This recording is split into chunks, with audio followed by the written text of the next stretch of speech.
வாங்க வரலாற்றிலே மிகச்சிறந்த ஒரு ஸ்ட்ராட்டஜிஸ்டோட மனசுக்குள்ள போய் பார்க்கலாம்.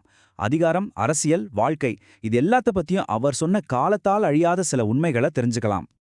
வாங்க சாணக்கியரோட தத்துவத்துல இருந்து ஒரு முக்கியமான விஷயத்தோட ஆரம்பிக்கலாம். அவர் என்ன சொல்றாருன்னா, முடியாதுன்னு சொல்றது கோழைகளோட வேலை.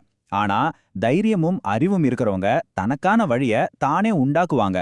இந்த ஒரு வரிதான் அவர் சாதிச்ச எல்லாத்துக்குமே அஸ்திவா. அவரோட அறிவையும் தந்திரத்தையும் நாம புரிஞ்சுக்கணும்னா முதல்ல அவர் எந்த மாதிரியான ஒரு உலகத்துல வாழ்ந்தாருன்னு தெரிஞ்சுக்கணும் இல்லையா? நம்ம இப்ப பேச போறது சாதாரண காலம் இல்ல, கிமு 4ஆம் நூற்றாண்டு. இந்தியா எப்படி இருந்துச்சுன்னு நினைக்கிறீங்க?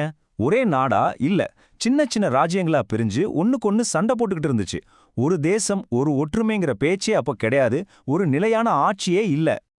பிரச்சனை உள்ளுக்குள்ள மட்டுமில்ல, வெளியிலிருந்தும் ஒரு பெரிய ஆபத்து காத்துக்கிட்டு இருந்துச்சு. அது யாருன்னு தெரியுமா? மாவீரன் அலெக்சாண்டர். அவரோட படை இந்தியாவோட வாசல்ல வந்து நின்றுடுச்சு. ஆனா நம்ம உள்ளூர் ராஜாக்களோ தங்களுக்குள்ள சண்டை போட்டுக்கிட்டு அவரை எதிர்க்க கூட முடியாம பிரிஞ்சு கிடந்தாங்க. இப்படி ஒரு குழப்பமான சூழ்நிலையில தான் ஒருத்தர் வர்றாரு. அவர்தான் ஆச்சாரிய சாணக்கியர். ஒரு சிறந்த ஆசிரியர், ராஜதந்திரி, ஒரு தொலைநோக்கு சிந்தனையாளர். இந்த பிரிவினையே இப்படியே விட்டா இந்தியாங்கிற ஒரு அடையாளமே இல்லாம போயிடும்னு அவர் ஒருத்தருக்கு தான் அப்ப புரிஞ்சது. அப்படிப்பட்ட சாணக்கியரை திமிர் பிடிச்ச தனநந்தன்கிற மன்னன் அவமானப்படுத்துறான். அன்னைக்கு சாணக்கியர் ஒரு சபதம் எடுக்கிறாரு. இந்த நந்த வம்சத்தை அழிக்காம நான் என் தலைமுடிய கட்ட மாட்டேன்னு. பாருங்க, ஒரு தனிப்பட்ட அவமானம்தான். ஆனா அதுதான் இந்தியாவோட வரலாறையே மாத்தப் போற ஒரு பெரிய அரசியல் புரட்சிக்கு ஆரம்ப புள்ளியா அமைய போகுது. சொன்னதே செஞ்சும் காட்டினாரு. சாதாரண மாணவனா இருந்த சந்திரகுப்த மௌரியரை தேர்ந்தெடுத்து அவருக்கு பயிற்சி கொடுத்து ஒரு மாபெரும் அரசனா உருவாக்குனாரு.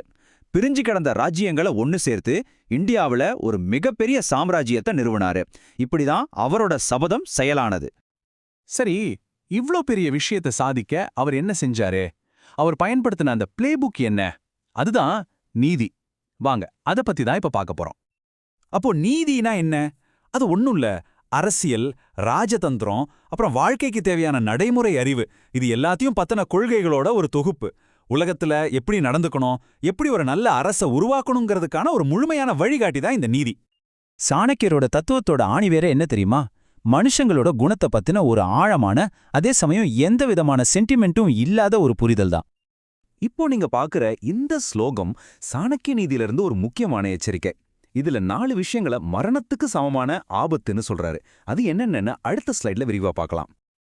பாருங்க, இதுதான் அந்த 4 விஷயங்கள். ஒரு கெட்ட மனைவி, ஏமாத்துற நண்பன், எதிர் பேசுற வேலைக்காரன், அப்புறம் வீட்டுக்குள்ள இருக்கிற பாம்பு.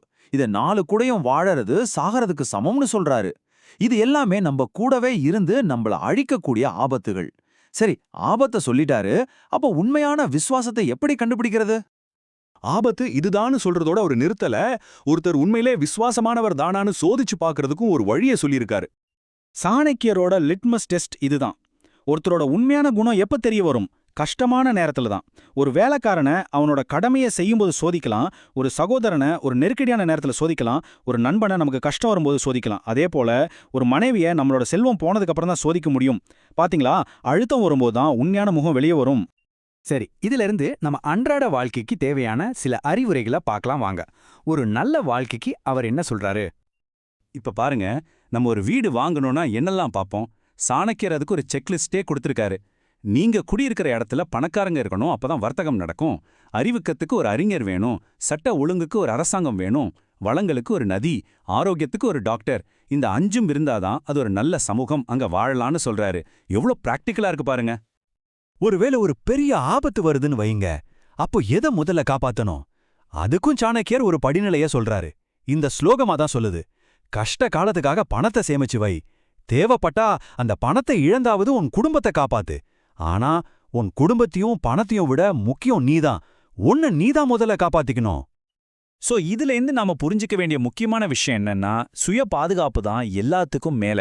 ஏன்னா நீங்க உயிரோட இருந்தாதானே போன செல்வத்தையும் சம்பாதிக்க முடியும், குடும்பத்தையும் பார்த்துக்க முடியும். அதனால முதல்ல உங்களை நீங்க காப்பாத்திக்கணும். இதுதான் அடிப்படையான விதி. சாணக்கியர் சொன்ன இன்னொரு அற்புதமான விஷயம் இது. நல்லது எங்க இருந்து வந்தாலும் அது ஏத்துக்கணும். விஷத்துல அமிர்தம் கிடைச்சா கூட அது எடுத்துக்கணும். ஒரு குப்பையில தங்கம் கிடந்தா அதையும் எடுத்துக்கணும். தாழ்ந்த குலத்துல பிறந்த ஒருத்தர்கிட்ட இந்த அறிவு கிடைச்சா அதையும் எடுத்துக்கணும்.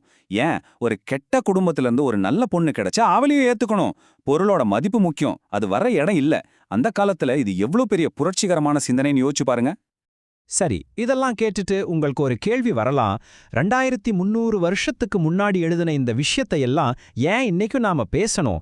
ஏன் பெரிய பெரிய கம்பெனிகள்லயும் யுனிவர்சிட்டிகள்லயும் இத பத்தி படிக்கிறாங்க? காரணம் ரொம்ப சிம்பிள்.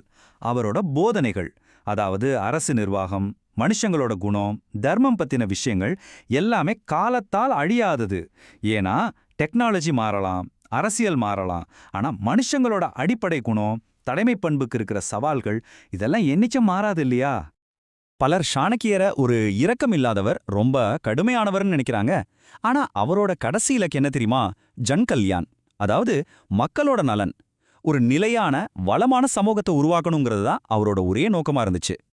சாணக்கியரோட நீதி இன்னைக்கு ஒரு சக்தி வாய்ந்த வழிகாட்டியா இருக்கிறதுக்கு காரணம் அது வெறும் புத்தகத்துல எழுதின விஷயம் இல்ல, அது வாழ்க்கைக்கு தேவையானது, ஆழமானது, எல்லாத்துக்கும் மேல வரலாற்றாலேயே சோதிச்சு பார்க்கப்பட்டது. அவர் வெறும் தேரி மட்டும் பேசல, அத பிராக்டிக்கலா செஞ்சும் காட்டினாரு. அப்போ கடைசியா ஒரு கேள்வி. இன்னைக்கு நாம தகவல் வெள்ளத்துல மூழ்கி கிடக்கிறோம். எல்லாத்துக்கும் கூகுள் இருக்கு, ஏஐ இருக்கு.